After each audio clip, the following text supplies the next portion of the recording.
everybody. So today my topic that I'm talking for my TED Talk is viruses, and I'm going to focus on one main question. Are they living beings or not? So I'm going to ask this question to you guys. Whoever thinks viruses are a living being, please raise their hand. Whoever thinks viruses are non-living beings, please raise their hand. Okay, so I'm gonna try to help. My dad picked none. Yeah. I'm gonna try to make this as clear and answer the question as clearly as I can. So I'm gonna talk about the main points of what is life and compare it to a virus and see if it passed this test of like a living being. So life must maintain homeostasis, which means like maintain balance, or they need to be able to control on their own. For example, like controlling something, controlling its internal temperature or its internal contents. So most lives are made of cells which can sustain on their own and control their own organs. But viruses are not made of cells. They're made of virons, which depend on other materials. For example, their protective protein shell called the capsid and the membrane, thin layer acting as a barrier. So the virus failed this part of this first part. Life also have different layers of organizations, meaning they're made of a complex structure and they have several layers in them. And viruses are definitely made of several layers of things. So they have nucleic acids, capsid, and capsomeres. The nucleic acids are large molecules where the genetic information is stored, and the capsids are protective protein shells, and the capsomeres are the subunits of capsids. So the virus passes this test, which is life has different layers of organization. And living things need to be able to reproduce. Living things must reproduce or create their own type of gene. Viruses don't exactly reproduce, but they replicate. What viruses do is that they hijack one cell and copy the information in it and put it to the next cell. This is not exactly known as reproduction, but more of replication. So this is a maybe. Living things grow. Living things use energy and nutrients to grow in size or complexity.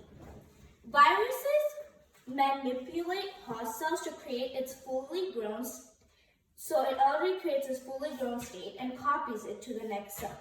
Due to this, viruses are not able to grow any bigger in size or become any more complex. So this is a fail. Living things use energy. Viruses do use energy, but it isn't like other living things. Viruses use a lot of energy in copying information, assembling their viron, and putting it to the next cell. But the virus gets this energy from the host cell. So viruses definitely benefit from using energy, but they depend on the host cell to receive the energy. So even though they use energy, it's not their own energy. So this is also a maybe. Living things need to respond to stimuli, meaning living things need to respond to change in its environment by an immediate reaction. So viruses certainly don't seem to react to changes around them in their environment, but there isn't enough evidence to say for sure that viruses don't move or react to the change in their environment. So this one is an unknown. So for the final question, and I'm going to try to answer it, if viruses are living or non-living. These are the things I just talked about. Homeostatics. Does virus have homeostatics? No. Does it have levels of organizations? Yes. Does it reproduce? Maybe. Does it grow? No. Does it use energy? Maybe. Does it respond to change? That's unknown. So, are viruses alive or are living or non-living? According to many scientists and biologists, no, viruses are not made out of cells. They can't keep themselves in a stable state, and they don't grow, and they can't make their own energy. So that's why viruses are considered non-living beings. Yeah. So you said that viruses depend on their energy thing based on the Exactly, host complete in cell, 5 minutes. right? Good job. Yes. So, like, what's the host cell? Like, what is it? So when viruses enter your body, they capture one cell, and they depend on that one cell to receive its energy. So it's like its main cell, and to receive its energy and copy how the virus, and then add it to the next cell. For coronavirus, your lung cell is your host, Yeah. Yeah. and that's coronavirus is guest, and it will occupy the whole host part. So does the bacteria is a living thing or not? I didn't do that. ಅಲ್ಲ, ತಿಳಿಯಂಗಂತೂ ಇಳಿದಿಟ್ಟಿದ್ಲೆ. Well, bacteria is a living thing. Yeah, because it has single cell, live cell. So bacteria is a living thing.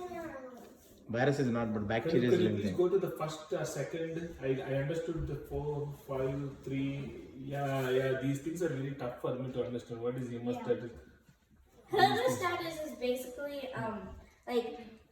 basically having balance and being able to control on its own. So cells, they can control on their own, and they don't depend on other things or materials. For example, viruses depend on their protective shell and their membrane and stuff like Oh, that. the coronavirus, those dots are proteins, right? Yeah. The ones Yeah. hinges are proteins. Can you go to the next one? Yeah, this one also a little different. Can you please explain this one a little? So basically, most life, living things, are made of different layers of organisms. So they're made of their complex structure. For example, the human body, since we're living, we have all these systems that we just learned about, and these systems have their own organs that have different parts. So we're like a complex structure, and we have several layers in us. And the viruses also have several layers in them. These are just a few of them that I could understand and be able to explain to you: the nucleic acids, capsid, and capsomeres. So since viruses are made of several layers of complex structure, they pass the test of having several layers of organism. Yeah. My question is, you said virus cells use the host cell to reproduce and replicate, right? Yeah. So then how come, coronavirus is a virus, but how come people, if it's just replicating, it'll just take over the body, right? It won't actually kill the body. Will it kill the body?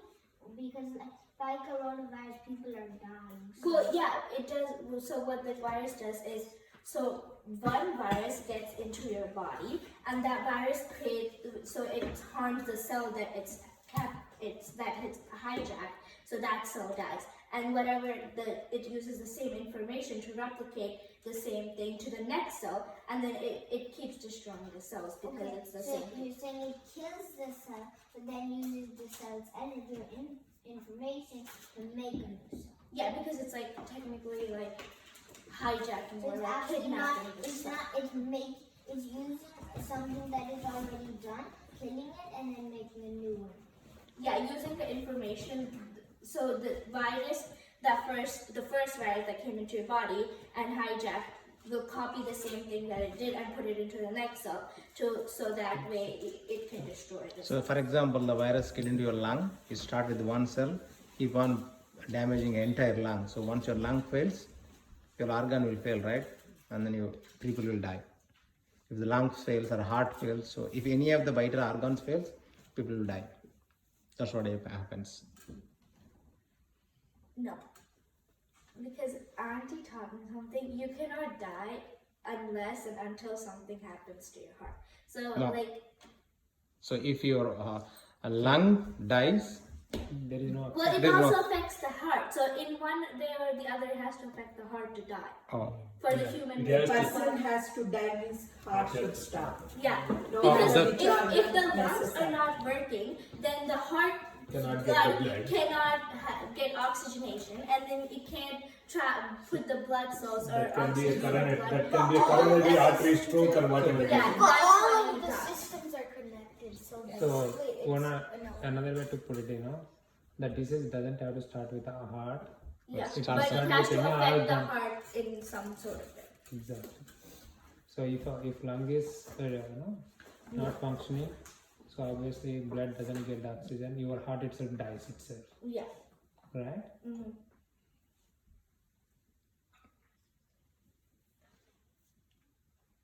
That's it. So how does that happen with the liver cancer?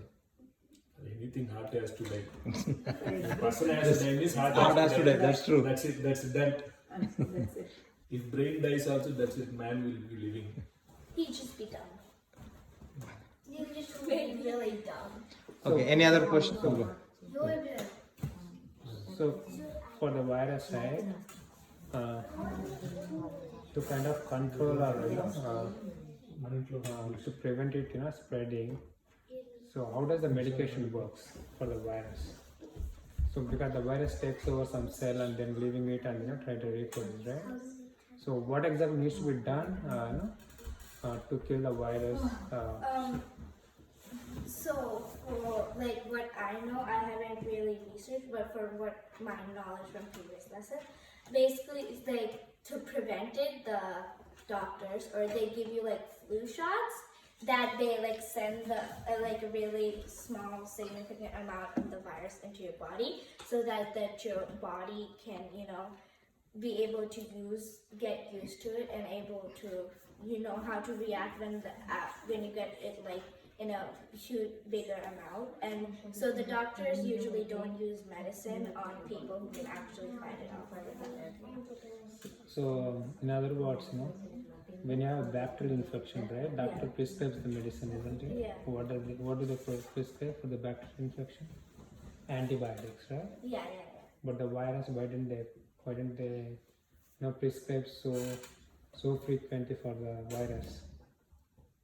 So they expect you to. Because the virus is a non-living thing. Okay. So, and bacteria is a living thing. Okay. So bacteria is living on its own. Okay. So you can have it, give it a medicine to generate antibody, and then kill it. But the virus, it's enter into the cell. You can't kill your cell yourself. So it's giving medication is nothing but you start killing your own cells. Yeah. So that's why the medication is not preferable for the viruses. So they always try to give the prevention, which is Flu shot. flu shots. Yeah. Yeah. You said if it affects the heart, you will die, right? So then how do they do heart transplants without actually affecting the heart? Because to do heart transplants, you have to take out a heart and then put in an artificial heart or like a donor heart. So how do they do that? Do they do? Yeah, sometimes they do. Oh, heart transplant is, do they put the new heart? Yeah. Artificial. Really? Yeah, they can put it. You study They also. put the new heart? Yep. Yeah. Yep. That's They do. Yeah. They do. may just They put the donor heart. Yeah. That is new heart, right? How means how that can be? by force and you, right?